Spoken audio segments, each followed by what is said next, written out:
So I thought I would share the story of how we got Buster because to me it is honestly extremely interesting and really special. Um, so we kind of had had Mamba, but we didn't.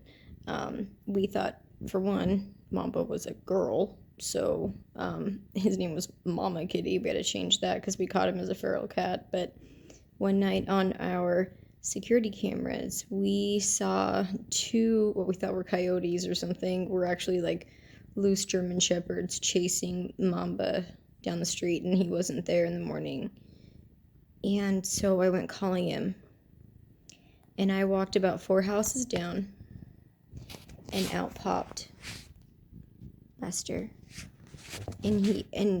Their faces actually have the same color markings. I'm sure he's like, don't talk about that little punk. It's okay. It's gonna go back to you, I promise. And so he had like a little patch of hair missing on the top of his head, but he just popped right over the fence and he ran right to me. And I was like, okay, this is obviously not like a stray cat because they don't go to you, they run away. And I had no clue who he was. He was so friendly and so beautiful. I was like, where on earth did this cat come from? Like he's obviously he's loved. Somebody loves him. And he I was like, you hungry? And so I he followed me home and I gave him some food and stuff because we had a bunch because we backed up against a mobile home park that had a bunch of cats that weren't fixed, and so they were constantly having kittens, and there wasn't always enough food, so we'd feed them, and so we had extra food, but it was clear that he was not. No, he was not a feral cat. He was not a stray cat. He was someone's cat, and I finally found out through another neighbor that his daddy, God, he's whacking my legs really hard with his tail. His daddy had died from COVID. He had gotten really sick really, really fast. And he got taken by ambulance.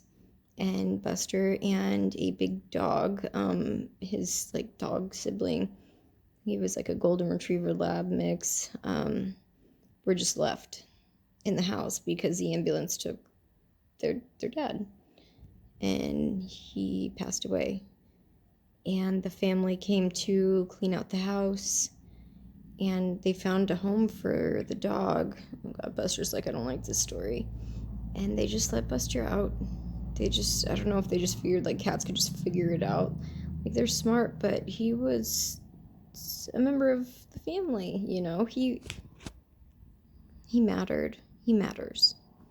And so, one night, and I couldn't tell the difference between boy and girl cats because it's not like dogs. So I was like, oh, this cat's getting bigger. Maybe it's a girl. Maybe it's pregnant. And it turns out it was just he was getting bigger because I was feeding him. And so one night on the cameras, I see him out at like 11 o'clock at night, and it's like 30 some degrees, and I was like, I can't do this anymore. And so I decided I'm gonna go outside while we have four very not cat friendly dogs. I picked him up. I took him through the front door. Luckily, the front door and the garage, the door to the garage, were like right next to each other at like a 90-degree angle. So I walked straight into the garage, and when I picked him up and took him inside, he bit my forearm, like, and he just did not let go. And but I didn't flinch or anything. So I was like, I'm saving his life, or well, at that point I said her life. That yeah. So I bring him in and I set him down in the garage, and I was like, okay, we have a cat. Yeah. We found out a lot of things. We learned a lot about Buster, and he's a sweetheart. He, and I wouldn't take it back, even though that bite sent me to the ER.